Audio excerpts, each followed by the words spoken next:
and with me is Winston Sutherland. We will be co-facilitating today's session. We will be speaking for approximately 40 minutes, and then we will open up for questions. I want to start by introducing the MSU and the people in the unit for those who do not know us. The Management Support Unit is the internal consultancy arm of CIG.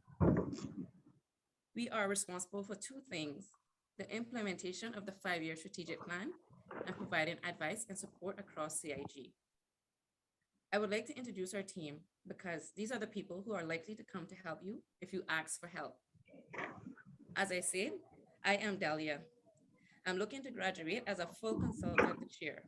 I have completed 1 year on secondment as an HR manager with judicial administration. And before that, I spent 2020 working in a number of hotspots, including managing 2 isolation facilities in response to the COVID pandemic. In February last year, I was awarded the Badge and Certificate of Honor for my work during the first COVID lockdown.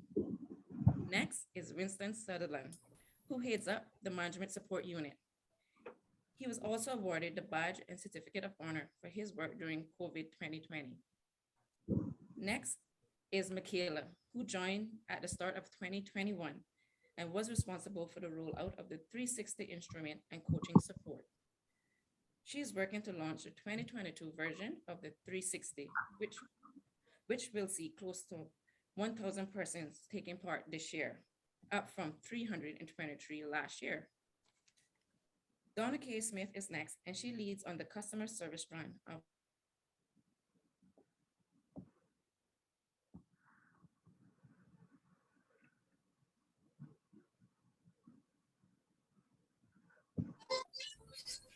Delia, you've gone on mute.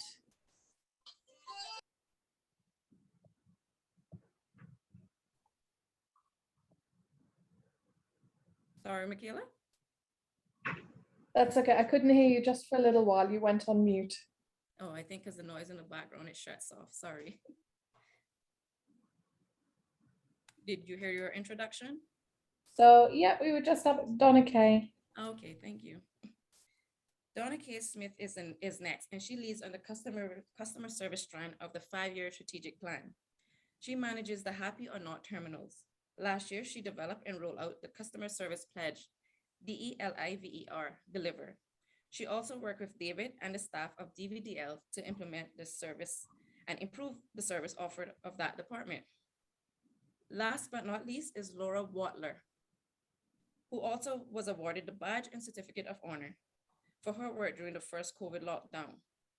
Laura has been seconded to work, that is WORC, as interim director since February 2021. We should have been having some comments from the acting deputy governor, Ms. Gloria Matfield Nixon, but she has been called to an unexpected meeting at cabinet today. I am sure she would have brought an apology from the DG, who is on leave this week. And like the DG, he would have encouraged us to see this as an opportunity to continue to build the kind of civil service that we want, and to demonstrate to our employees across the system that their voice matters. As they say, leadership is what happens when you're not in the room. So let us continue as if DG and Gloria was here. I would like to talk about why we are doing this web.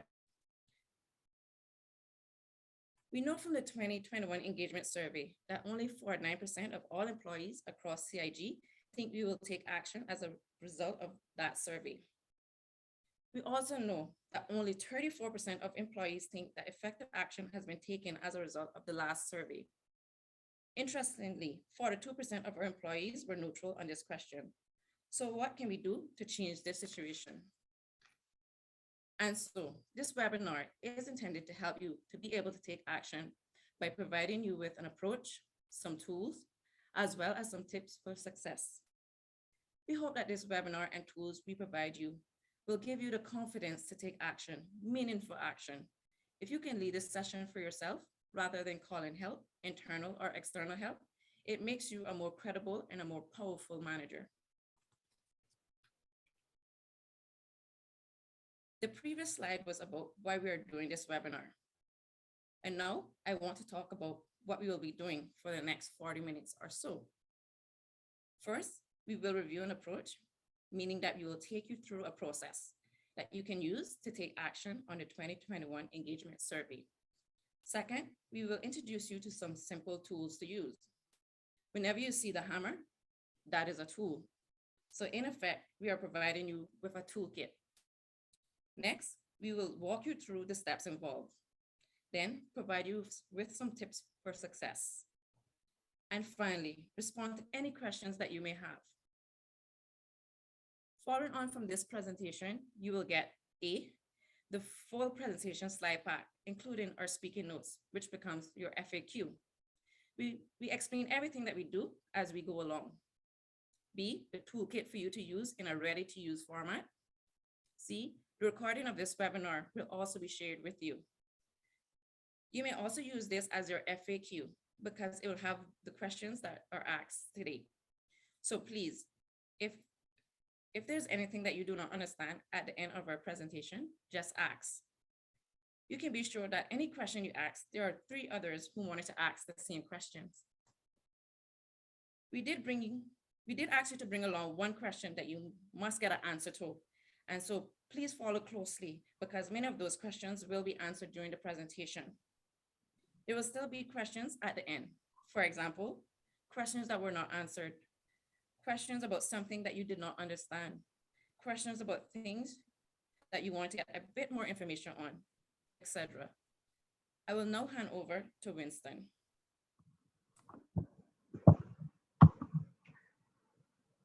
So let me start by, good morning everybody, and let me start by talking about your role.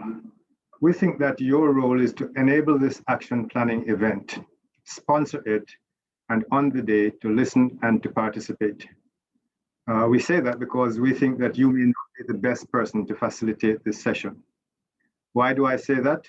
You may have people who are better at facilitating than you are. There's a point about that because while facilitating, your focus is on process, and that may prevent you from hearing some of the key insights. Having said that, there is nothing to stop you from facilitating the workshop if you so wish. Next point I want to raise is something about scope, meaning what this session is about and what it is not. This is not a session to help you to interpret the results.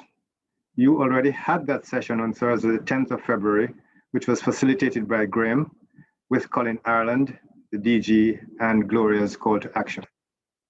This is a webinar to explain to you how to prepare for and to conduct the action planning workshop. So let's talk about action planning.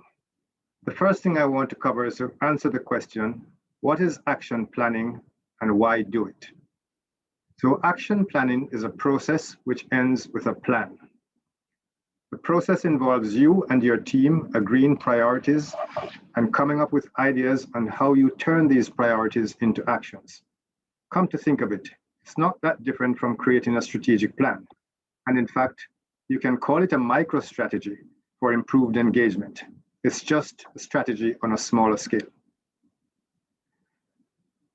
The actions that we talked about earlier need to be specific, measurable, achievable, realistic, and time-bound. When we say specific, we mean that you target a specific area for improvement. Ensure that it is well-defined, clear, and unambiguous. When we say measurable, we mean it contains specific criteria you use to measure your progress towards success. Assignable or attainable means you specify who will do it, and it also means it is not impossible to achieve it. Relevant means that it maps back to improving engagement. In other words, is relevant to the purpose of the workshop.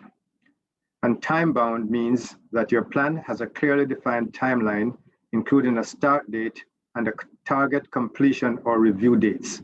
This helps to create urgency. The second part of the question was, why do we do it? It is part of the continuous improvement cycle to get to world class, but it also demonstrates to the people that we lead that we are listening and what they have to say matters. If we do not do that, then the entire engagement survey process becomes a farce, a tick box exercise, and we lose credibility as leaders. Another thing to mention is logistics. You will need to consider the stores and equipment that you will need, whether it is face-to-face, by Zoom or other online means, or a mix of both. Whatever you decide, ensure that you have a team supporting you. Get a venue booked if you're not doing it on Zoom. Have someone agreed to facilitate if you're not doing it. Someone keeping the notes because you will need them to see what you agreed. Have a tech person handy. There are lots of them on your team. They're called millennials.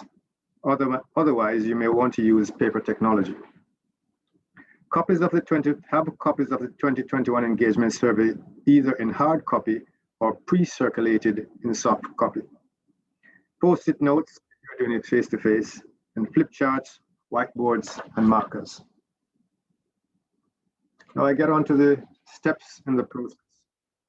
The approach we want to share with you has 4 steps. Step 1, set the date and time to invite your team to this event. Step 2, design the meeting or the event or the workshop, whatever you choose to call it. Step 3, hold the event. And step 4, do the follow-up as agreed. That means taking the actions that you agree. One point to mention, people have asked me on other occasions why I always say set the date before you design. I say that because you get the date into people's diaries and they can get back to you. You may even have to change the date based on feedback. The design is something that you do before, during, and after setting the date. In fact, when we sent out the invitation to this seminar, we had only just started to do the work to present today. If we had waited until we had finished developing everything, this seminar would not be held until mid to late March. So for the purposes of this discussion, we're going to assume that step 1 has been completed. And so we're going to go to step 2, which is to design the event or the workshop. And I now hand back to Delia for that step. Thank you, Winston. When we say design, we actually mean design and develop. There are 2 different things. We design first and then you develop. It's actually part of a well-defined cycle. You do not need to do item number 1 on this diagram. You already got that information from the engagement survey. See service items B53 and B54.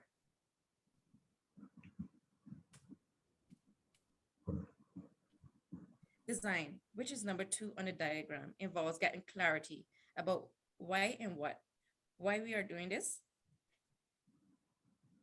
Develop involves the how, the who, and the when. So let me talk a bit more about how to design an action planning workshop. In designing a workshop such as this, there are 3 things to be clear about. Thing 1, be clear about your aim or why you are doing it.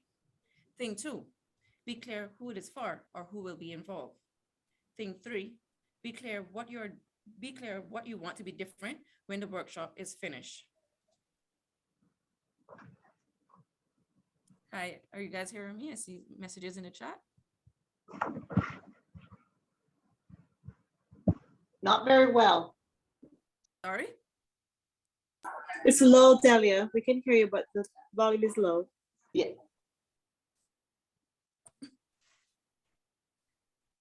So let's design your action planning workshop, starting with the overarching aim.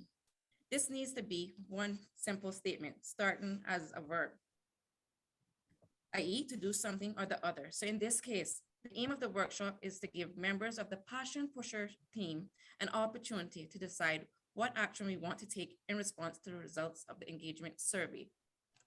The next thing is to set out what you think will enable you to achieve your aim. And in this case, we have 5 objectives. Number 1, each member of the Passion Pusher team understands the results. Number 2, each member of the Passion Pusher team has had an opportunity to talk about how they feel about the survey results. Number 3, each member of the Passion Pushers team has had an opportunity to talk about what we are good at and what we should celebrate. Number 4, each member of the Passion Pushers team has had an opportunity to say what we should do to improve our experience as members of the team. And 5, to develop a plan of action to guide the Passion Pushers team for the next year. Now that you have set out your design, you go to the development stage. At this stage, you now have 90% of your workshop agenda to complete. You may want to top and tail it with an icebreaker, welcome, housekeeping, breaks, or lunch, etc. But it's almost job done. Design is fairly easy, and now you have to bring each of the objectives to life. You are now clear in your head what you want to achieve, but it cannot be done by email or lecture. It needs you to bring your people together and to get them involved. The next thing is, when you jot down the objectives, they do not have to be in the right order. Just get them down. But when you are planning activities, sequencing matters. So you would not start with the plan and then explain the results. So we are going to start by explaining the results. The other thing to mention is about allocating time. A rule of thumb is to allocate twice as much time for the debrief as you allocate for each exercise. So if it's 10 minutes to do an exercise, you could easily double that time for the debrief and still not have enough time. I'm going to make the call and assume that you understand this part and stop step 2 at this point. If you need to come back at the end, I'm happy to do so. Otherwise, we will be here all day. I will ask Winston to take us through what the completed agenda should look like. Before I do that, can I just ask that everybody mutes yourself? There should only be Delia and myself who are unmuted at this time. It would be helpful if you mute yourself, please.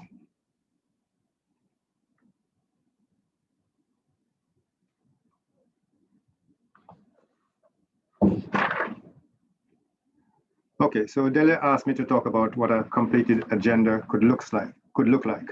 So the first thing on a completed agenda, you would have your meeting focus. In this case is the employee engagement survey results and the next steps. Then you would have your energizer, which probably could take up to 15 minutes, but it doesn't have to take 15 minutes. It can be less. Then you have the plenary session, a plenary session in which you explain the results of the 2021 engagement survey. That could be up to 30 minutes, and that is linked to objective 1. You might then want to have a break. Then you do an exercise on your thoughts and feelings, which could take up to 30 minutes, and that's linked to objective 2. Exercise 3 then is about strengths to celebrate. That's 30 minutes, and we could link, and that is linked to objective 3. You might want to follow that with a lunch, followed by an exercise. What are our areas of priority, which is 30 minutes, and that is linked to objective 4. And finally, the next steps and action planning, which we allocate 60 minutes for, and that's linked to objective 5. So you may have concluded by now that this is a time-consuming activity. It's not a 5-minute conversation. It takes some amount of planning, and so I'm going to talk you through each agenda item now. The first item is the energizer, and I'm going to ask Delia to talk about that.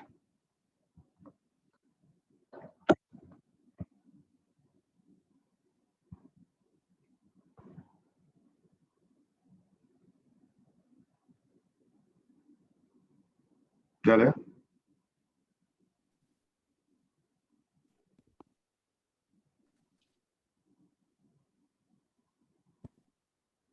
Hello?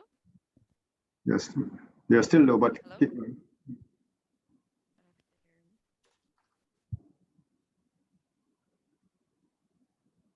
Hello?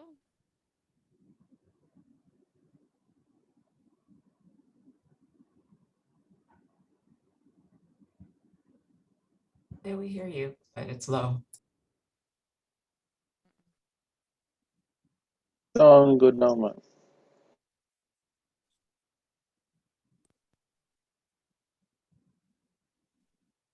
Are you hearing me? Hello? It's much better with the microphone, Delia, but we're still having with the headset, but we're still having some difficulty even with the headset.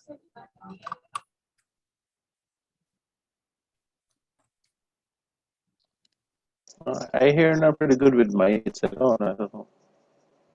You guys hearing me? No, No.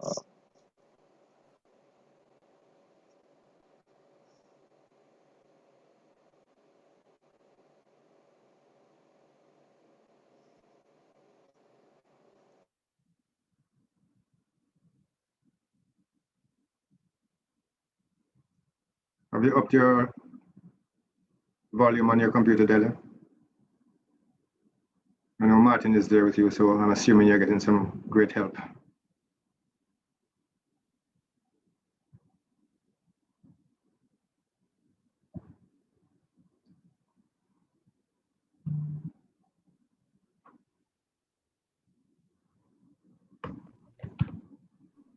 Okay, I'm going to pick up where Delia should be now and talk about the energizer. So an icebreaker or an energizer serves a particular purpose. So it is not always appropriate to do something fun. An icebreaker should be relevant. It should bring the right energy into the room and help to focus the participants. So when we say relevant, we mean something that in this case has to do with data and the interpretation of data. For example, you could do a quiz or something on your team metrics or on customer service using the happy or not scores. You could create anything using a quick fire quiz using any of the data that you have in your team. Energy is about removing nervous energy by getting people to talk. What energy do you want in the room? So there's physical energy, there's mental or intellectual energy, there's emotional energy, and there's spirit energy. And when I say spirit, I mean possibilities, not religion. Then there's the focus. You could pose a question to the participants like, what did you do last year that you're proud of? This last question may be all that you have to do as it achieves all three criteria. So here's an energizer that you could use. You could simply ask the members or the participants to say, what do you see? This energizer ticks all the boxes. It's a simple exercise, but it requires people to separate fact from interpretation, and it's fun. It gets people talking. It releases nervous energy. It builds positive energy, and it helps people to focus on the task at hand, which is about looking at facts and saying, so what? In this picture, there are about 10 items of fact and about 4 issues, which could be about perception or interpretation. If you do this simple exercise, you will literally be able to feel the energy in the room. Your job is to keep it going.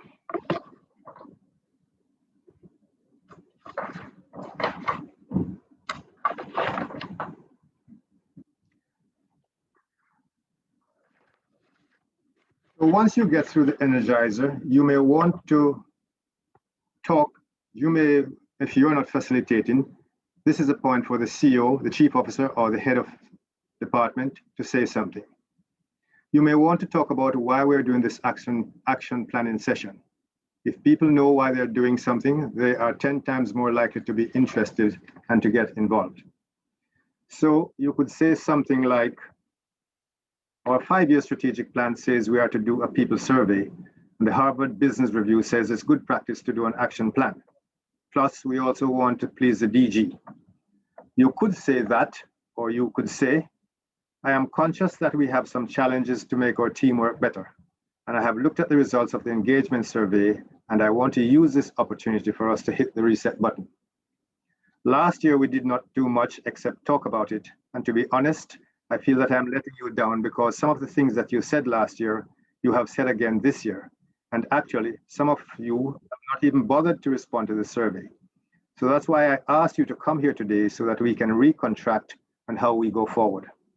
I'm not promising you that we will fix everything this year, but I want to make a start. I want us to make a start. I look forward to hearing your ideas on how we can move things forward this year. So you could say either of those things and then hand back to the person facilitating if you are not facilitating. Now, having made your comments, you go back to the agenda, and the agenda item we were talking about is item 2. The next agenda item is item 2, to explain the results. And for this, you will need copies of the survey or project the survey results on the projector screen. You could start by explaining the engagement index and what it means. You could say something like, if you look at the if you look at page 1 of the survey, you will see a blue vertical rectangle with words engagement index. If this were your result, you could start by saying our engagement index is 59%. The engagement index means that 59%, or 6 out of 10 persons in our team, feel motivated and are willing to go the extra mile. So 6 out of 10 of us are enthusiastic and have a strong feeling of being connected to our department or ministry. We want to see this number go up. The question is, what do we have to do to help the other 4 members or the other 40% to feel the same way? You will also notice in this rectangle that there's a difference. First thing, the difference from the 2020 survey results. In this case, there's a 3% improvement. Then there's a difference from the CIG high performers, which is minus 70. In other words, our 59% is 17% less than the CIG high performers.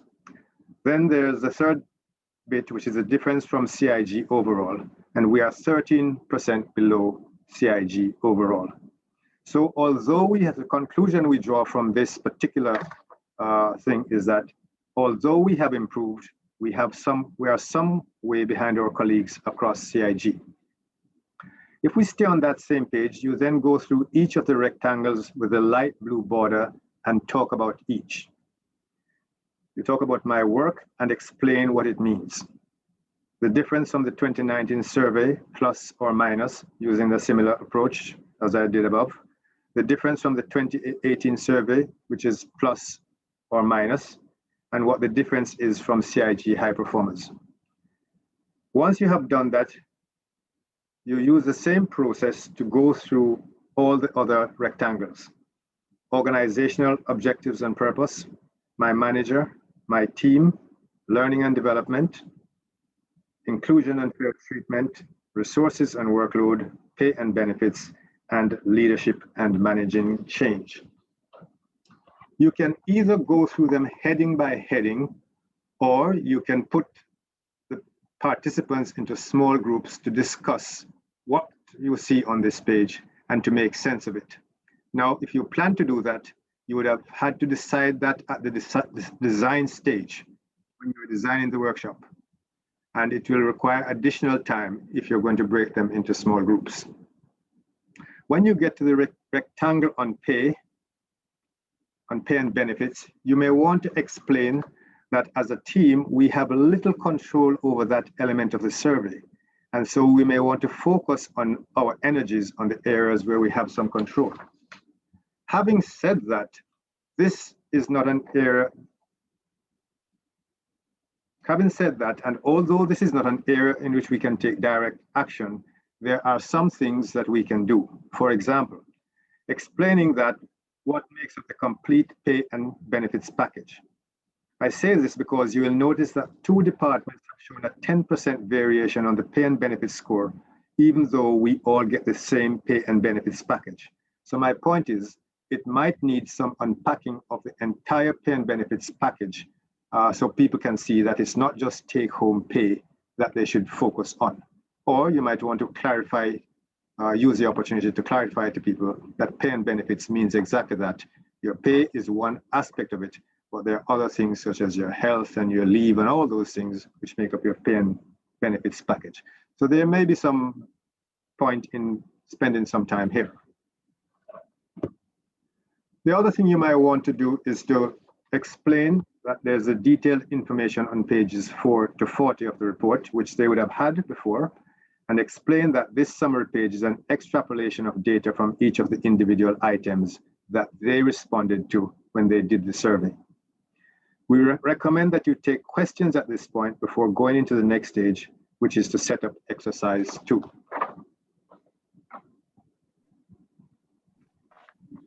I'm going to hand back now to Delia to take us through exercise 2. Thank you.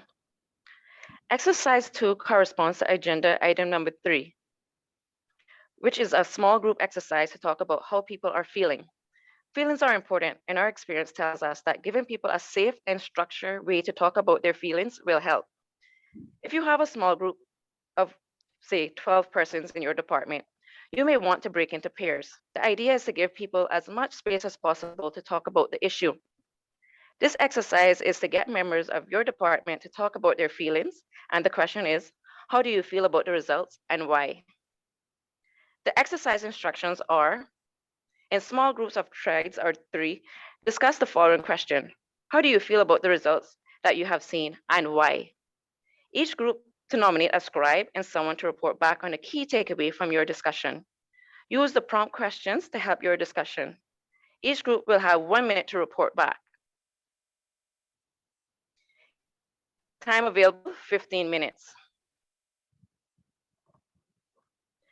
Please also note that there are 4 prompt questions. If you do not wish to use the prompt questions that we have provided to you, you can create your own. Once the 15 minutes are up, it's important to conduct the debrief. Remind the participants that each group has 1 minute to report on their discussion. The discussion question was, how do you feel about the results that you have seen and why? Ask each group to report back on the key takeaways from your discussion. Do not allow people to tell you everything they have talked about. You do not need to hear that. They are only reporting back on the key takeaways. Do not allow one group to dominate or use up all of the time. The other groups will become annoyed and tune out. Remember that part of your job as the facilitator is to treat everyone fairly. Ensure that everyone has an equal opportunity to contribute. So be firm where necessary. This is also how you get more people involved. Once you have debriefed exercise 2, you repeat the process for exercise 3, which is about our strengths to celebrate. I won't go into detail of the exercise 3, which is on the screen. We will be sending you the pack, and all you have to do is set it up and run it in a similar way to exercise 2, using the exercise instruction as shown. Once you have completed and debriefed exercise 3, you set up exercise 4, which is about our priorities. This exercise will lead you to the action planning exercise. I now hand back to Vincent to take us through the next stage. Exercise 4 reads, what if? What if we could improve the engagement results? What would we need to start, stop, and continue? This exercise is the point at which each person gets to put forward their wish for action. So it is an exercise, so it's an individual exercise. We could have set it up as a group exercise, but we think it might be better to give each person a chance to say how they would use their 3 wishes. So exercise 4 says, working by yourself, in other words, working alone, and using post-it notes and using the 3 quadrants on the want-get matrix, what is the one thing that you want to happen in each of the 3 quadrants? Time available is 5 minutes. Remember, your items must come from the pages 4 to 10 of the survey, or items B01 to B60. Remember, you are responding to the survey, so the suggestions must come from the range of questions or statements that were asked in the survey. Time available for that is 5 minutes. Now, there is an alternative approach, which is to use the page with the drivers of engagement, which is page 2. This is an option, and you will need to weigh up the pros and the cons. For example, if you use the drivers of engagement, you may actually find that you spend more time unpacking what people really want to do than if you do it item by item. This is a case where you have to go with your gut. There is no right or wrong way. So you can use the 60 items and get people to do their wish list, or you can use the 5 items in the engagement, drivers for engagement, and there are pros and cons to using either. So we're proposing that you go with the line item approach and allow each individual to say what they want from using the want-get grid. I'm now going to explain to you the want-get grid. So the want-get grid consists of 2 axes. There is a perpendicular axis, which is the want axis, and the horizontal axis, which is the get axis. When we say want, we mean those things that motivate you, those things that energize you, and those things that inspire you. Those are the things that you either want or you don't want. When we say get, we mean those things that motivate you, those things that energize you, those things that inspire you, and you're either getting them or not in your work environment. So how does it work? Get participants to post the item of their choice on a post-it note in each of the quadrants. For obvious reasons, the bottom right-hand quadrant does not need to be populated. So for example, the blue post-it note, so you do that, that's how you populate them. The blue post-it note might read, I want my manager to be considerate of my life outside work. That is linked to B11. The red post-it note might read, I want my manager to stop giving me unhelpful feedback. I want feedback that helps me to improve my performance. That is linked to B11. And the green post-it note might read, we said we want to meet regularly to improve our service delivery to our customers. You set up a monthly team get together to work on process improvement. And that is linked to B11. So the idea is simple. In the blue, for those items in blue, this is what you want, but you're not getting it. So this is something that we need to start. For those items in red, this is what we need to stop. We need to find a way to stop those bad behaviors or unhelpful behaviors. And for those items in green, we need to find a way to continue them. So we end up with 3 groups of priorities.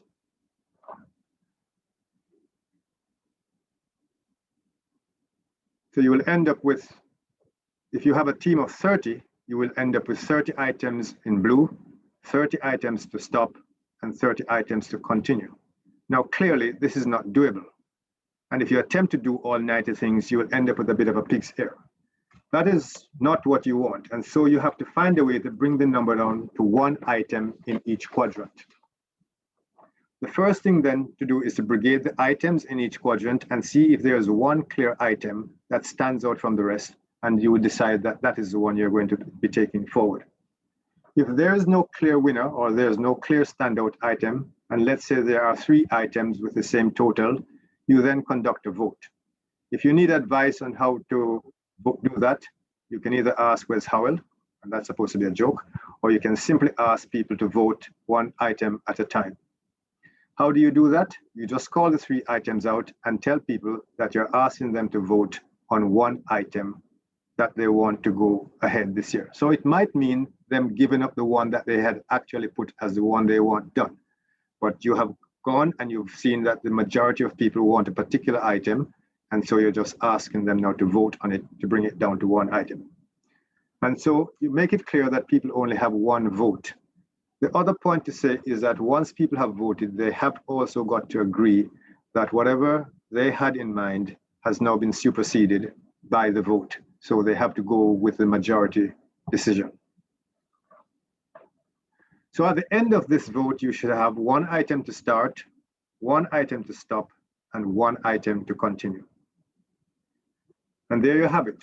3 things that you will focus all your energies into doing this year.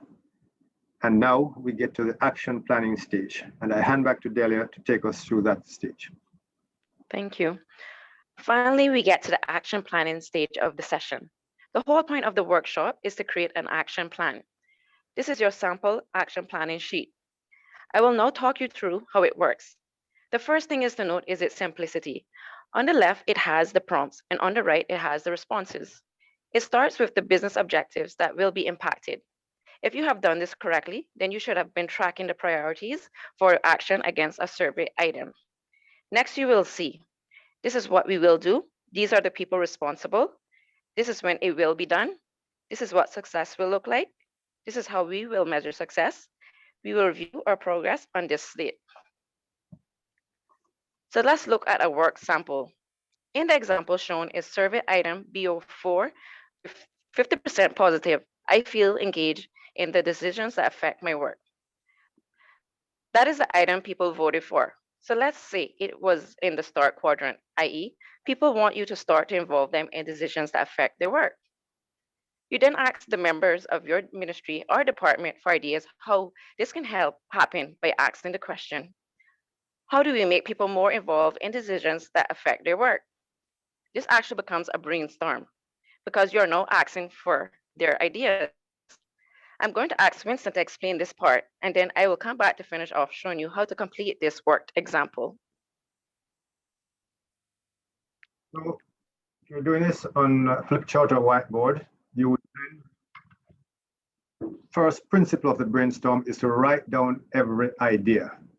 Do not make decisions on any of the ideas. All ideas are equally valid, and your job is to write them down. So you write down each idea like this: idea number 1, no judgment; idea number 2, idea number 3, idea number 4, and write down to idea number 20 or however many. Once the ideas are down, you evaluate them for how easy or hard it is to do them. You then select your quick wins and go back to the action planning template and fill it out. So this is how the evaluation or harvesting of the ideas works. The tool consists, it's a simple 2x2 matrix. On the horizontal axis, you have the effort. Effort means how hard or how easy it is to implement the idea. And on the vertical axis, you enter the impact of the idea. The idea is either easy or hard to implement. Easy means it does not require a lot of resources or time and can be done almost the next day. And hard means it needs a lot of resources and time and probably needs some time to get it all resolved. Similarly with impact, it either has a little impact or big impact. So you place the numbers in the quadrant like this, from 1 to 20.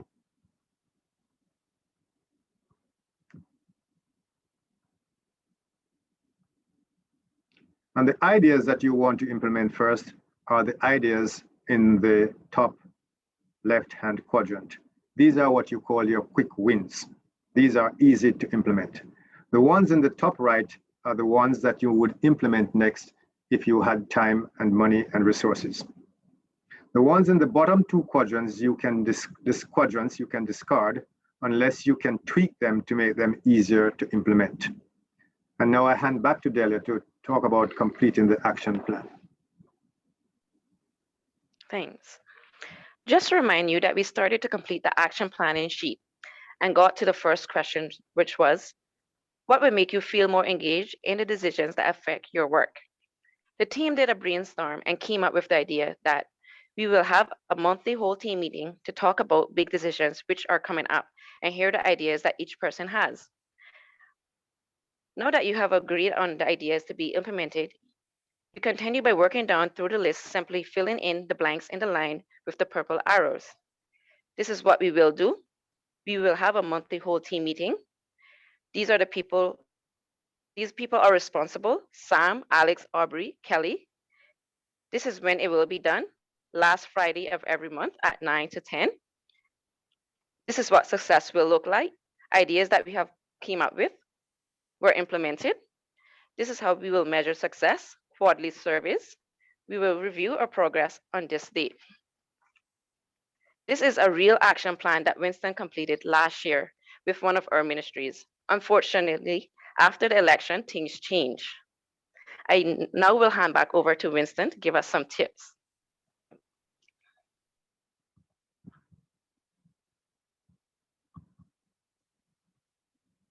So first thing to say is that this session requires about 3 to 4 hours to be meaningful.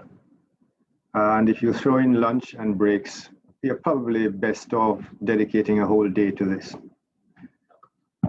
So my tips aren't coming up.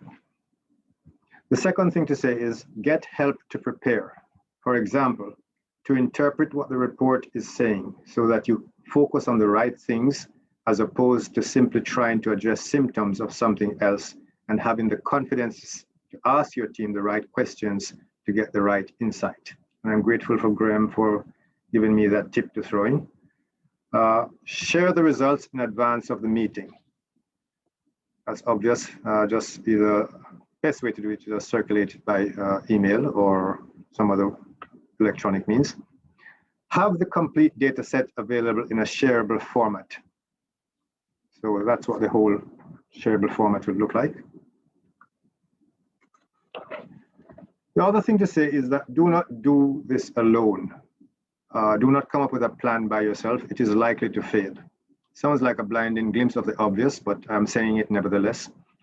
Do not do this just with your SMT or your inner circle. It is also likely to fail. Do this exercise with your entire team or as many of the team as possible that are available. This approach eliminates the need to get buy-in, and you know the problem with buy-in.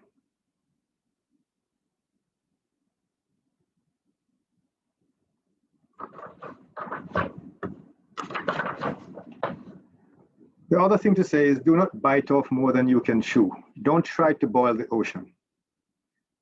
If you fix one thing this year, if you fix one thing well, I can assure you it has a butterfly effect, or it will have the butterfly effect on everything else. And suddenly you will be surprised there won't be much else to fix. And voila, just like that, your engagement scores will start taking off.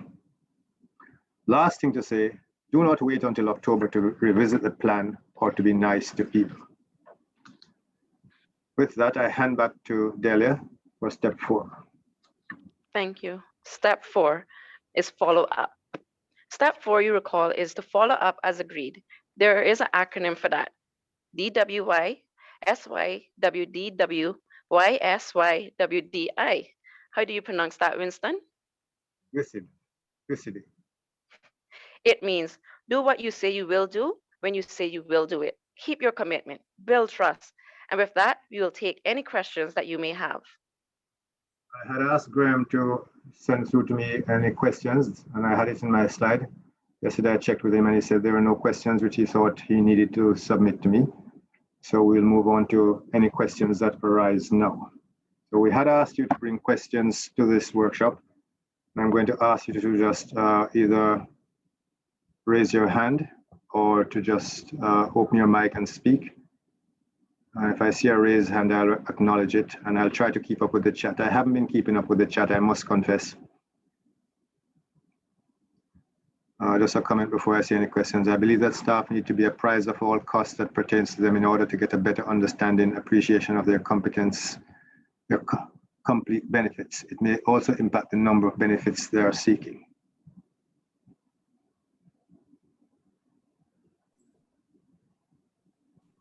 Winston, I have a question. This is Jane Scaletta. Hi there, Jane, go ahead.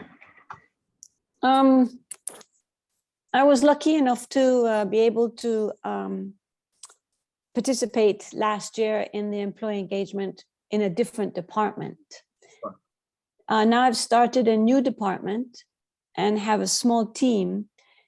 I was wondering if there was and there might be some other departments because of the new government in the same situation I'm in, where they've moved around, where we might be able to not necessarily review the results from the last department we were in, but to prepare for the team to understand what happens in an employee engagement and prepare for the next round. Fantastic question. I think you can still use a mock-up of what we have. So you could probably contact me or somebody else and ask for an anonymized version of this. We could probably anonymize something and give it to you, or we could help you to create something. And then you would use that to be able to talk them through in the same way I've just done how, well, the data is collected anonymously in October or November. And then it is interpreted, and it is done independently. It's really important that people know that we here in CIG do not manage the data. We do not collect the data, and we do not process the data. It is done all the way, well, actually it used to be in the UK, it's now done in Australia, and then it is sent back to us. So we have a contract with Engine, and they do the massaging of the data or the interpretation of the data, and they send it back to us. But similarly to how I have explained the information here, you could use that. And then you could probably talk to them about the different things which are coming up and then ask them, well, what do you think we should be working on now that we are a new team? You could do that, but you could also develop your own team model. So I have a team model on my wall here, which has 8 spokes, and you could actually develop your own team model. That's something I can help you with. And so, for example, you could ask people to talk about whether they want to talk about values. Values are important, and maybe that would be a point to start. When you have values, that is what you use to hold your colleagues to account. So we have professionalism, integrity, and passion. If you see somebody acting without integrity, you actually can use the values to call them out and to hold them to account. So you could use that as another method of doing that. But then you could also just say, okay, we're a new team. What are some of the experiences that you've had in the past that you don't want to see cropping up? So it maps back to the team model and the values that we've just spoken about. But so there's no exact way to do it if you're starting off as a new team. But the thing about it is to agree, what do you want to be as a team? What is your vision for the team? How do you want to be seen? What do you want your reputation to be? And if that is what you want your reputation to be, if this is what you want your experience to be, then can we focus on these things, whether it's leadership or my manager or my work experience or anything like that, and hear from people what they want, and then you put energies into that. And we all agree in this meeting that this would be a good way to go about starting off our team. You could invite somebody in to help you to do a team build. I don't like using the word team build because sometimes people think it's a once per year event. It's not a once per year event. Every time your team meets, it's a team build. Every time you're talking about your work and how you work together, it's a team build.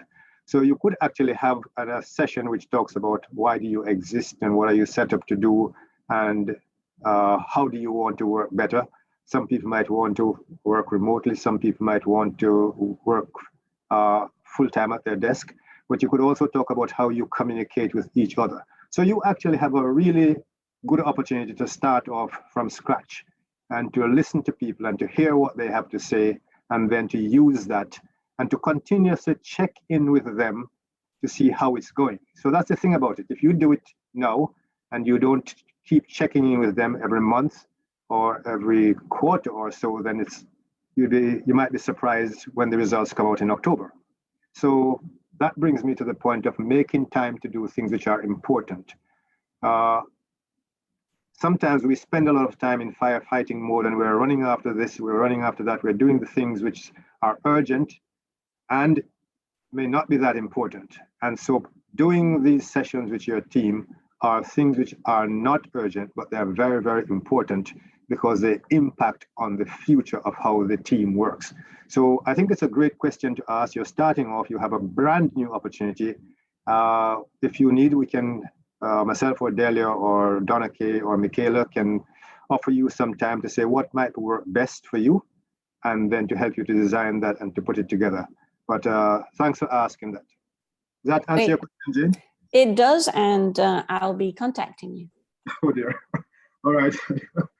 Okay, no problem at all. I Hi, think Winston. Bobeth has her hand up. Yes, hi. Just a quick question that has been brought to me by quite a few people.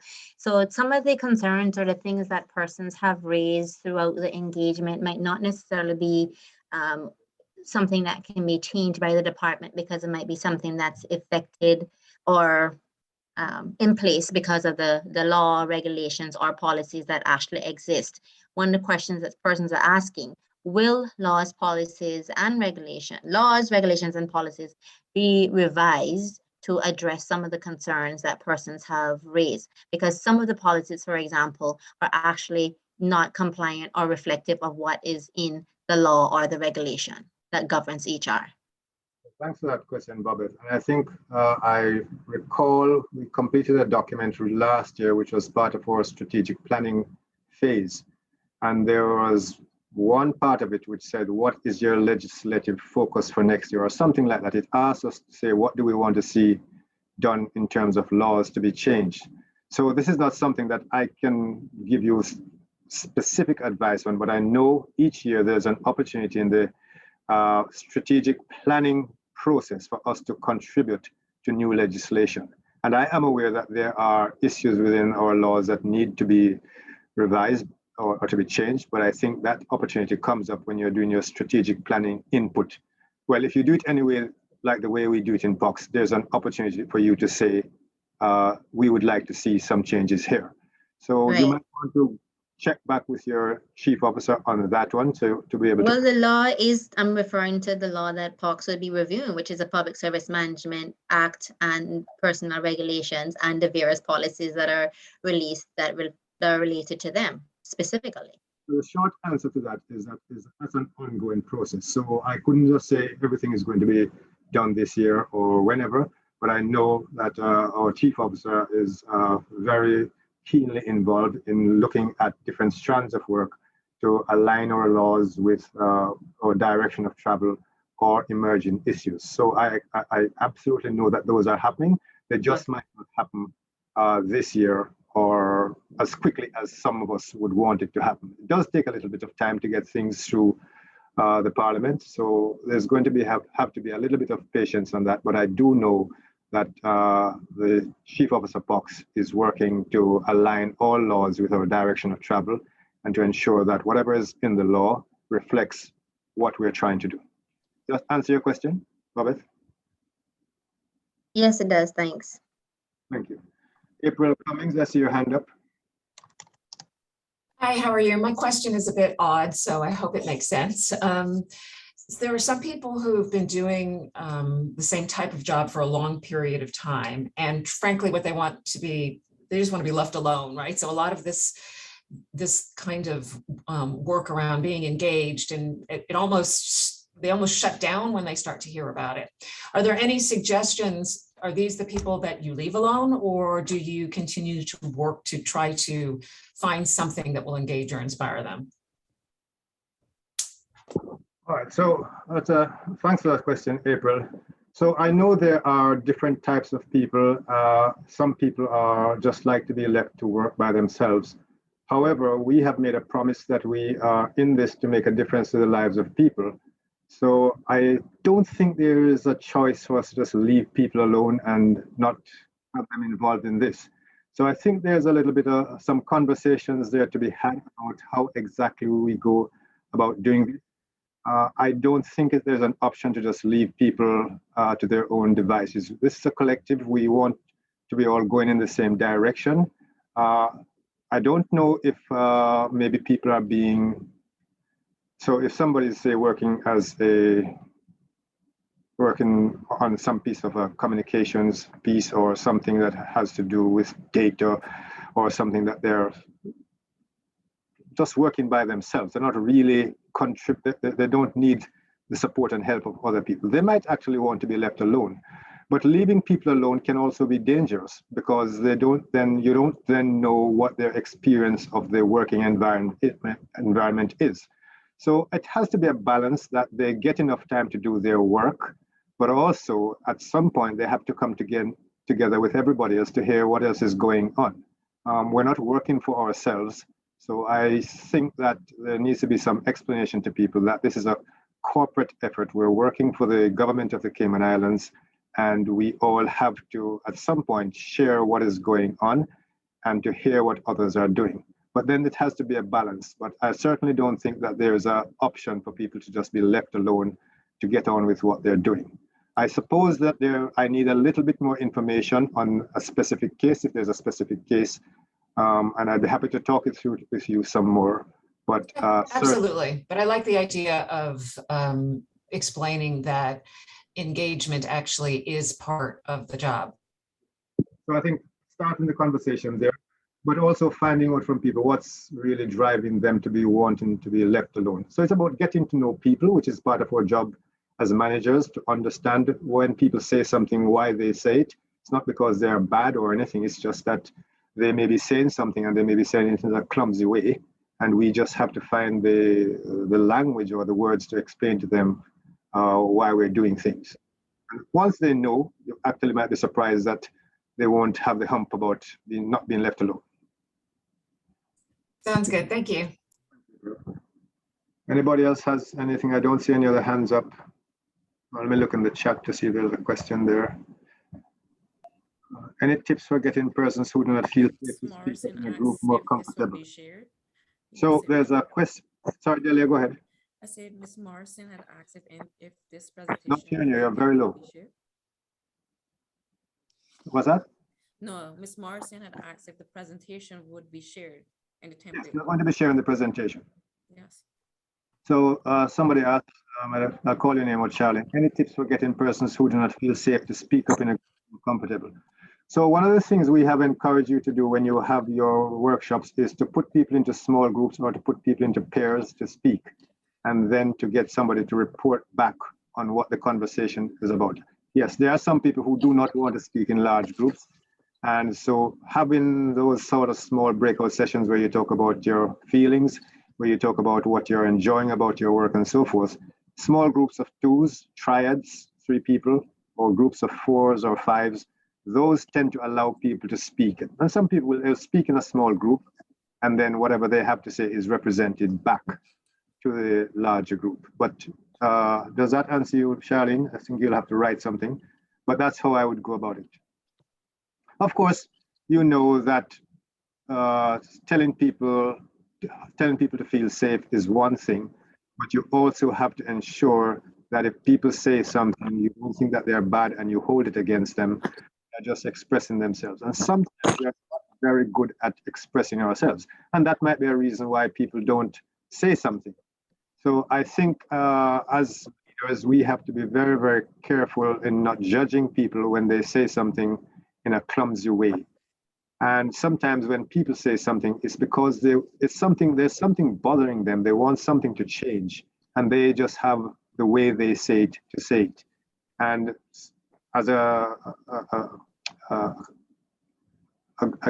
great leader, or a leader who is on their feet, will say, can we have a chat about that? Can you tell me what's bothering you? Let's talk about it. And then when you get the answer, you work to see how you can make that difference for that person. But you're absolutely right. And that's why we say sometimes get help with facilitation, because you might not be the best person always to facilitate. I think there are some comments there. I think it is really important to manage expectations, rather select a small handful of things to change than try to change all the things in 1 year. So that suggests to me that maybe somebody thought I said try to do a lot. I said, if you get lots of ideas, you have to bring it down to 3 things. 1 thing to start, 1 thing to stop, and 1 thing to continue.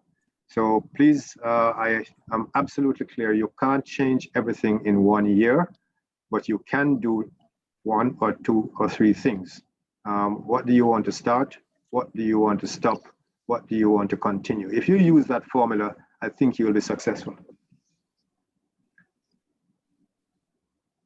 Any other questions from anybody? April, your hand is still up. Is it possible to split large departments into sections, as I have 130 staff and 6 unique sections, field workers, architects, finance, trades, etc.? I don't see any harm, that's Troy, in doing that. I don't see any harm in doing that at all.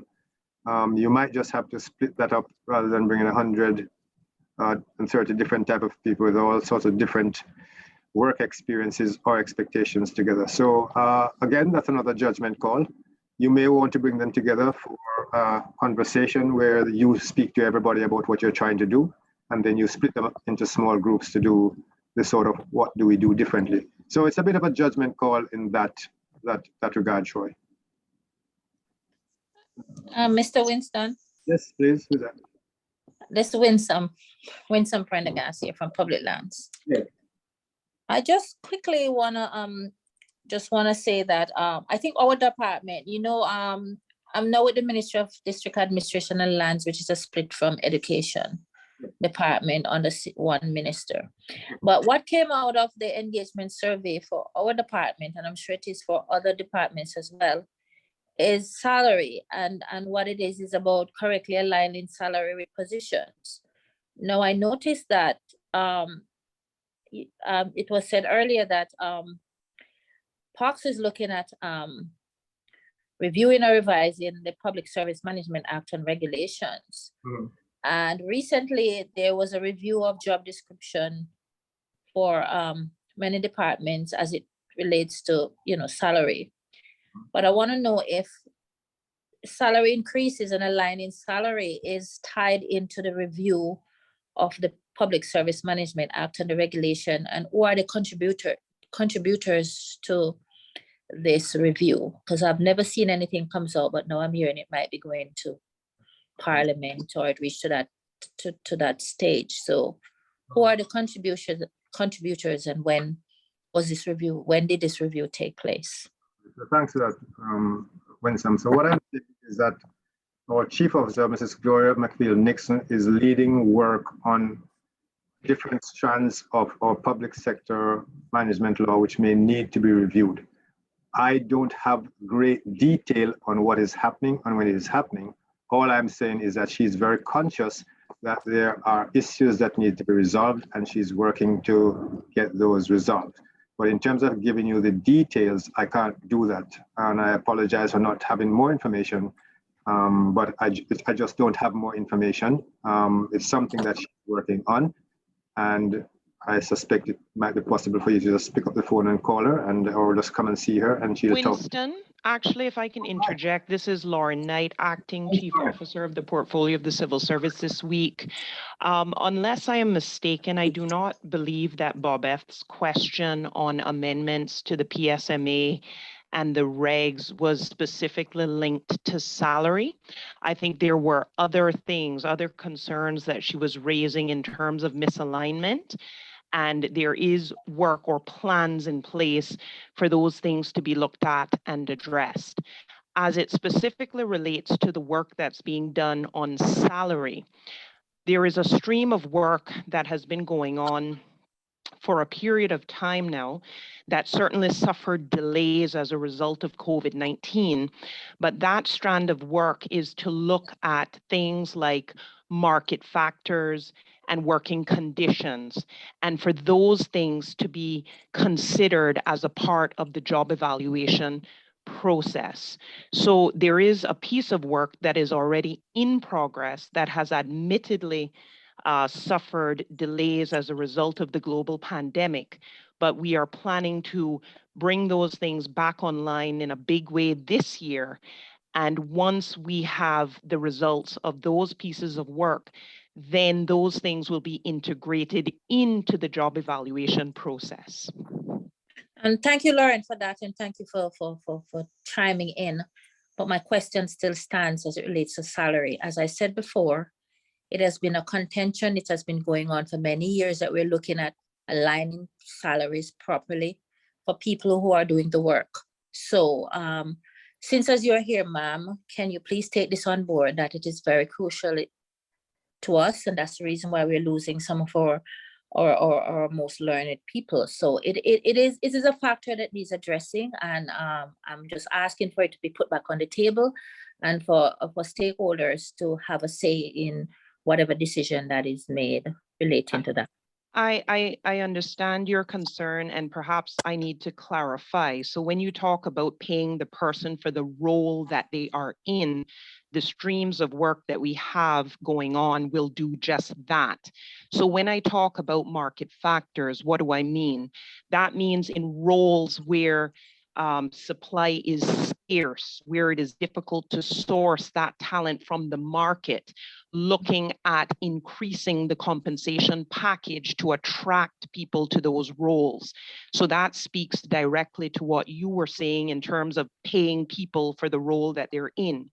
When I talk about working conditions, what that means is, depending on the level of, as an example, hazard involved in a particular role, making sure that persons who are exposed to hazards that other people wouldn't be exposed to, making sure that they are recognized for that additional risk through their compensation package. So I do believe that the streams of work that we have in place right now are doing exactly what you're asking to be done. The only piece that you may feel that I have not addressed in my response is that of contributors. And certainly we can talk through who the contributors are and what the process looks like at arriving at the salaries that we feel fit the roles. So I hope that clarifies to a certain extent.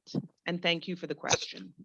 And thank you very much. That's my only contribution for today. Thanks, Winsome. There's a question from Juliet following on from April's question, how do you remotivate staff whose work experience has been, in their view, non-collaborative, and they feel that no one hears them?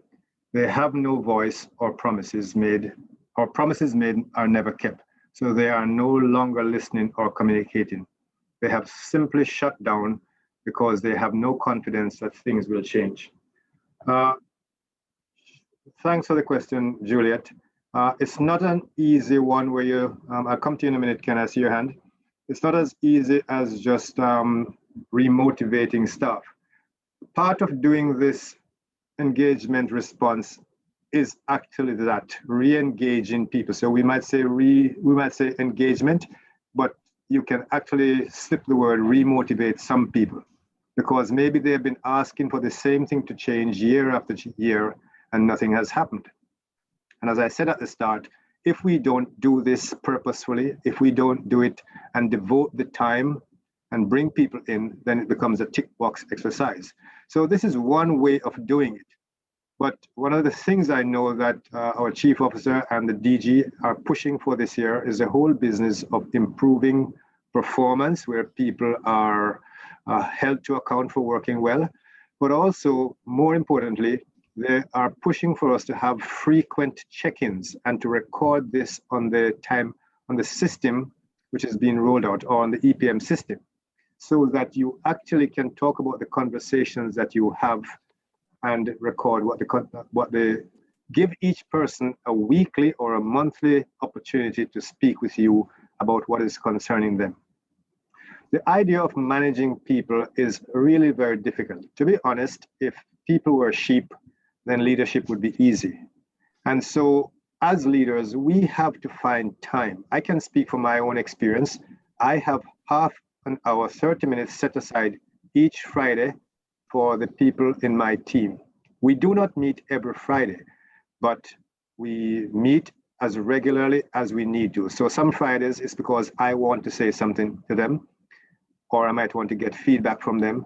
And some Fridays it's because they want to speak with me. In the case of Michaela, we go and we sit outside under one of the trees and we have a chat.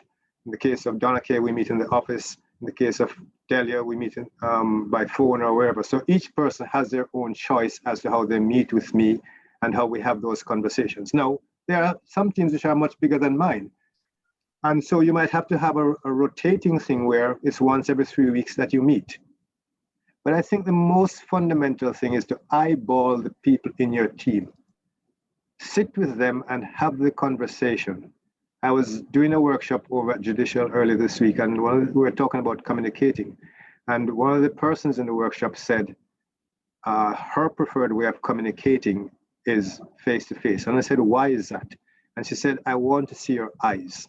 And we had a conversation about you hear with your ears and you listen with your eyes. When people see your eyes, the white of your eyes, they actually make a judgment.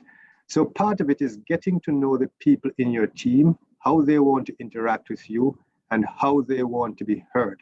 What works best for them, and you give that to them. It's not about you, it's about them. If they want to meet with you every week, give that to them. Find a way to do it every week. Some people just need 5 minutes to talk with you. Some people might need half an hour. So I don't know if I'm answering your question there, Juliet, but I'm throwing some things out which I think might help you. How do you remotivate staff whose work experience has been, in their view, non-collaborative, and they feel no one hears them? We have to create the opportunities to hear people. The engagement survey is one tool for hearing people, but if we don't take action, we might as well be walking around with our hands over our ears. So it is really, really important that we use the engagement survey results to respond to people, but also we use the other opportunities such as our team meetings and the one-to-ones which I suggest to help people to understand that what they have to say, you would like to hear it and to work and to help to change it. So please please put something in the chat, Juliet, to see if I have answered your question. But I'm going to move on from that unless I hear We it. have Lance and Mr. Jefferson with their hands up. Jefferson was up first. Kenneth was up. Yes, Kenneth, go ahead. Hi, good morning. Winston. Good morning, everyone. I start in advance with a little warning to say that this is kind of dry, but it's puzzling me. So I don't know if others had the same puzzle. I mean, intuitively, right? We feel, or at least I do, we feel and think that the area that we score the lowest on is an area that we should work on in order to improve our score. So in my case, in my area, it's learning and development was the lowest score. And so when I go to the drivers of engagement, I'm, to me, intuitively expecting that I'm going to see that in order for me to improve my score, I might see, or I should see,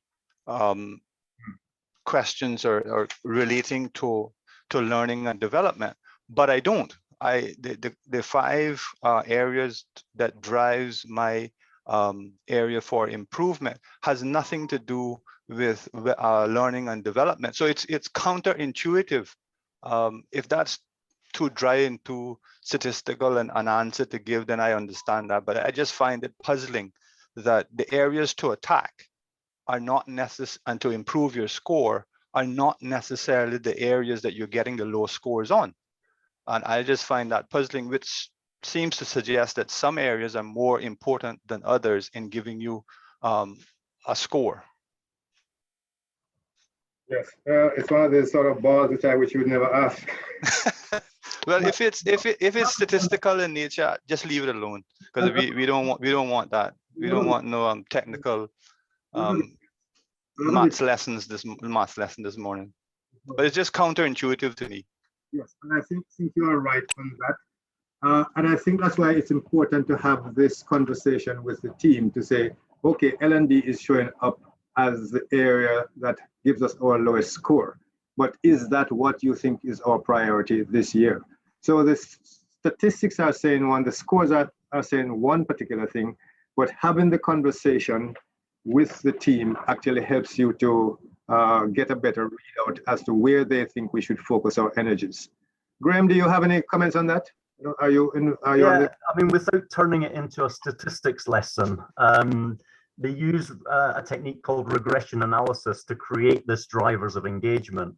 And what it's trying to tell you through the analysis is that your most engaged people think that these 5 things are the most important things. So what the statistics are trying to tell you is that by focusing on these 5 things, you will get the biggest improvement in engagement. So for example, if you look at the drivers of engagement, I'm guessing that pay and benefits doesn't feature in many people's top 5.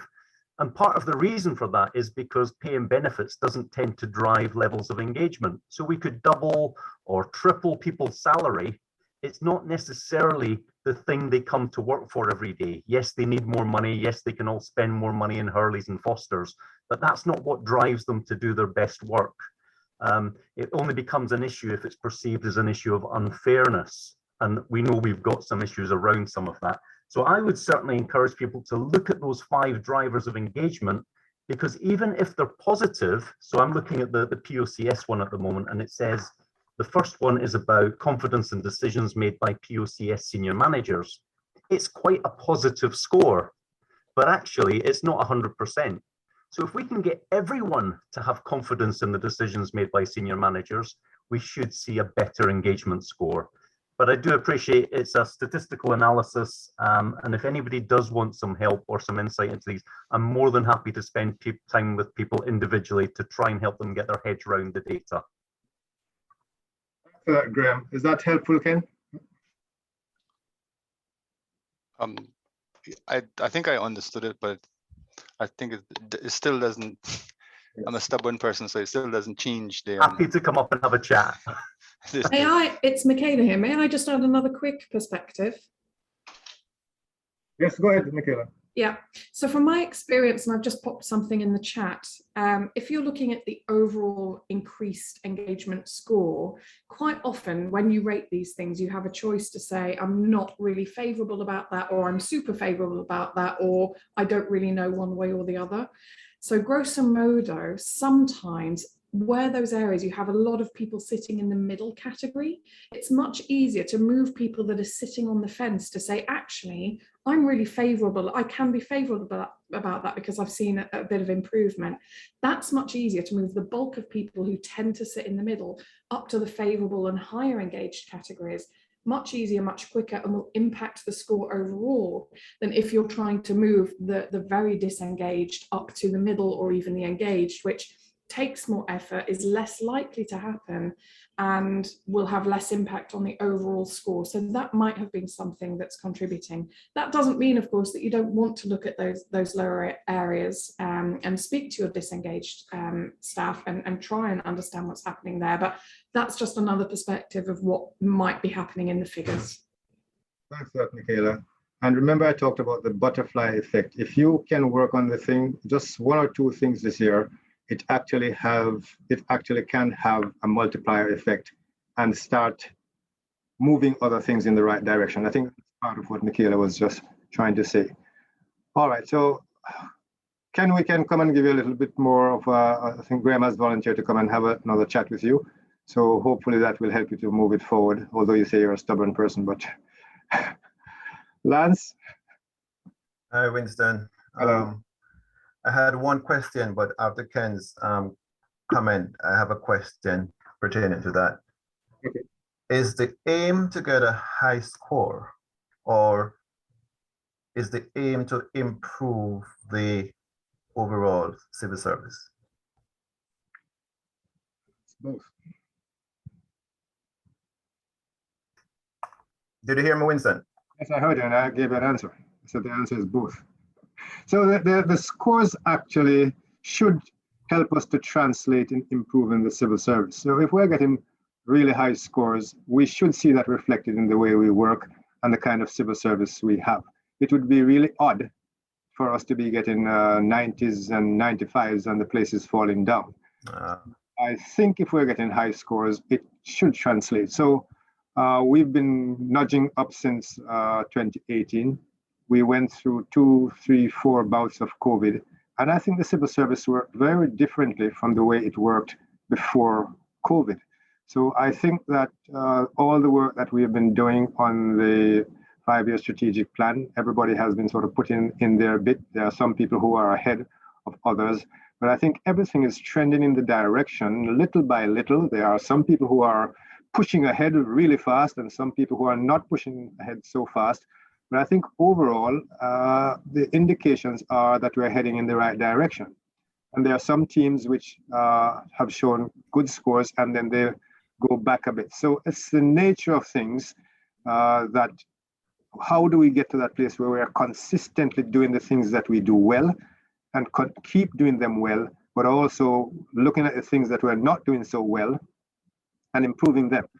I was in a forum recently where the governor talked about continuous improvement as one of the keys to getting to world class, and he's absolutely right. So how do we keep doing the things? How do we keep improving the things that we do bit by bit so that we get not just good scores, but we also have responses from our clients which say to us that the services that we offer are world class. So there are two ways of measuring it. One is about engagement, that is just one index. But if you really want to know how well we're doing, our customers will tell us, you guys are awesome. So is it fair to say then, if I receive a low score from my unit, my team, my department in learning and development, could it be that I have not been focusing on that? It could mean that, but it could also mean, or it could mean that your focus on learning and development may be a one-dimensional approach. Remember, learning and development is not just what takes place in the classroom. Yeah. You can have team learning sessions, you can have coaching, you can have mentoring, you can have shadowing, you can have all sorts of experiences. You can ask people to do projects, all sorts of things which add up to learning. And you know that, Lance, that lots of things add up to learning and development. Yeah. So I would, and you probably just use that as an example. Yeah. But the point about that is that you have to have the conversations with people to see what is it that they would like addressed on learning and development. What is it that you're not doing right? Do people, for example, have personal development plans? If people are being sent on courses that they don't need, they're not going to learn anything. And if your personal development plan is about your career. So if you have a personal development plan, which is about your life and about your career, and then you have a contract with your manager, which you call a personal learning contract, which says, this is how I'm going to support you, Winston, because you have developed this personal development plan, which says this is what you want to do to grow yourself. I'm going to support you on that. Then if you do that, then your score should go up. Is that making sense, Lance? Yeah, but it makes sense. So on to my question, which starts with a statement. So I've been in government now for 25 years, going on to my 26 years now. And I just looked at your slide here, the one that came out with the invitation. Mm-hmm. And it's alarming if less than 50% of our employees believe any actions will be taken. And then a further 34% believe any effective actions will be taken. This is serious, in my view. Now, we talked about we need to help people to change. But within your unit, your department, where does it start to effect that change? Help me with that question again, Lance. Within your unit, within your department, and this is about having difficult conversation that people tend to stay away from. Mm-hmm. If we're going to effect change within our unit, our team, our department, where does it start? Okay. Where does accountability and responsibility lies? So I think this is a bit of a leadership lesson we're turning this into now, but it starts with me. It starts with self-leadership. How do I lead myself so that people can see me modeling the expectations that we have of each person? Self-leadership is really difficult, but if you are modeling the behaviors that we want to see, then that is where it starts. You can't ask people to change and to do things differently if you yourself are not doing the things which they expect to see you doing. So if you're not holding people to account, if you're not managing poor performance, if you are not having regular update sessions with people, if you are not setting the working environment for people to feel that they're, if people don't, you're not helping people to feel valued about their contributions and so forth, then it starts there. So I think we all have to be very self-aware, be receptive to feedback. When we get feedback, it might not be what we want to hear, but it is what it is, so we have to listen. So it's, for me, it absolutely starts with me. How do I become a humble servant of the people that I work with?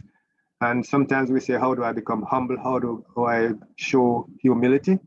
A lot of it is about listening. A lot of it is about developing empathy. A lot of it is about being able to put yourself in somebody else's shoe. You can't fake it. People know when you're faking it. And just showing people that you care. Now, showing people that you care doesn't mean being soft on them and give them a pass when they don't do their work. Showing people that they care is if somebody says, oh, my daughter is sick, well, next week when you bump into them again, the first thing you say, how is your daughter today? And once that is over, then you get back on track with the work. So I think it's about actually being a sort of a focused leader, being very focused on the things that you do, the things that you say, the way you manage yourself, the way you model the way you light people up, the way you give people something to smile about, something to be happy about, but at the same time, give them really good, hard work that keeps them focused. People don't want easy work. People don't want to be bored at work. So you have to find that balance, and you have to find time to make time for them to engage with them. They don't want to see you every day. They don't want to see you every minute, but they need to know that when they need you, they can find you and you will stop what you're doing and listen to them. I tell these stories a couple of times. Last February, my sister died. And I came into work at about 7:45, and I went into my office, and I know Gloria comes in at about 8 o'clock. And so she came in, and as she does, she passed by, morning, Win. And I say, good morning. And she said, how are you? And I said, oh, not too good. My sister died. And she kept walking, and she went on down to her office. And I said, oh, that didn't go very well. I wanted to talk about this. And then about a minute later, she came back up and she came to my office and she sat down and she said, sorry to hear, talk to me about it. And that was all I needed. She had heard, but she just went to put her bags down and she came back and we sat and we chatted for about 30 minutes about how I was. And I didn't need her to do anything. I just needed her to know. And once she knew, I was okay. And for the rest of the day, I was fine. That's all I needed was for my boss to know. So those are some of the little things that people want from you, your time. They don't want you to tell them what's right or what's wrong. They know that, or I'm doing this right or I'm doing that wrong. Sometimes they just want you to be the place where they can just come, plug their socket into you and just download some emotions or some feelings or some sadness, and you be there and you just soak it up and say, okay, let me know how you're doing, keep me posted. If you need anything, I'm there. Sometimes that's what it is to be a leader. And I'm not trying to teach you to be a leader here. I'm just saying that in my own experience with my boss, sometimes that's what I get from my boss. Just little of her time. She stopped whatever she was doing and listened to me. And I was perfectly fine after that. I don't know if that answers your question. Yes, yes, it did. Thank you, Winston. Thank you. Anybody else have a question? I don't see any other hands up. Okay. Are we going to wrap up now and go to the poll, Mr. Winston? Chat, let me just check.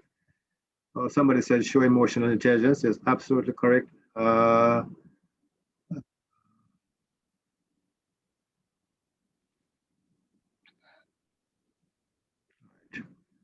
think also people only consider L&D as courses and don't recognize all the other things that help them to learn and grow because we don't explicitly say it. I'm helping you learn right now. As Winston mentioned, if everyone creates a learning plan supported by their manager, and they're allowed time or some support to achieve it, scores would go up for L&D. So I think we have to, I think the person who's saying this now is actually reinforcing what I said. How do we actually seal L&D? It's not just about going to courses, it's about actually starting off. For me, the starting point for L&D is what I want to learn. And I put that into my learning plan, my personal development plan, which actually is a plan for my career, a plan for my life. And everything that is in there is what I want to learn. And you have that conversation with your manager. Thanks for that, Michaela. All right, I don't see any other hands up, so I'm going to hand back to Delia now to take us through the last part. And I'll just put this slide up for that. One last thing to go through. One last thing, we need to close the cycle. Yes, let me just find We have completed 4 elements of the cycle. We identified a need to respond to the engagement survey and to do so with everyone involved. We then designed the workshop, and then we developed the workshop, and we just completed the workshop. We must now evaluate the workshop.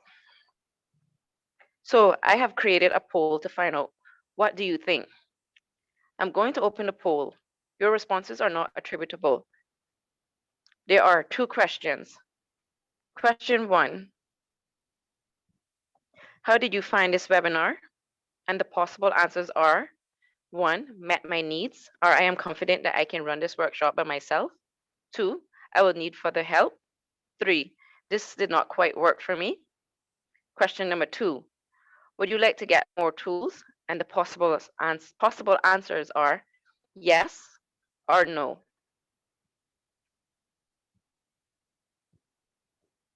I'm going to launch the poll now. And once we're finished, we'll have a quick chat about that, and then that will be that. So you should see the poll coming up now. Can everybody see that? Anybody not seeing a poll? Okay, so I can see what the scores are, but I can't see who is doing what.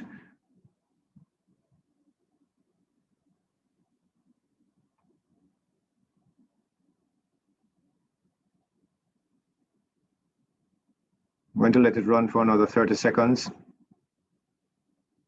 So people are voting.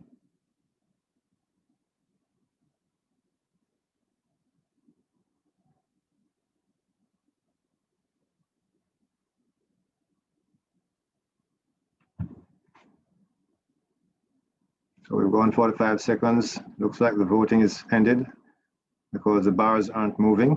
So, okay, I'm going to end the polling and tell you what the scores are. There's nobody voting, nothing is happening, so it means the polling is finished. So, right. So I'm going to share the results with you. Can everybody see that?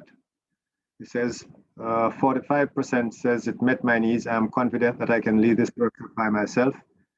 41% of the people said I will need further help, and 7% said this did not quite work for me. Now, what I'm going to do is ask those people who need further help if you could just email me, and I put up my email address in a minute, to say what specific help you need. Those who said it did not work for me, I'd also like to hear from you to say what did not work for you and how could we make this, how could we improve this. For those who would like more tools, 72% said they would like more tools. Can you also email me to say what are the tools that you would like? And then we can set up more lunch and learns to see how we can take that forward. So that's our email addresses, delia.hides@gov.ky or winston.sutherland@gov.ky. Any last comments? We still have 153 people on the call. That's good. Any last comments, Delia? Okay, you're muted, so I'm assuming you're not saying anything. Okay, everybody. Well, I think that's it. Thank you for the questions. Thank you for taking time to attend today. We will be sending out the notes and the slides, and we will be sharing with you the video, the recording of this workshop, so that you can then have that to listen to parts that you might not have heard quite well. So I'm going to log off now. Thank you all very much, and look forward to another opportunity when we can share with you. Thanks, Winston. Thank you. Thank you, everyone. Everyone, bye-bye. Bye-bye.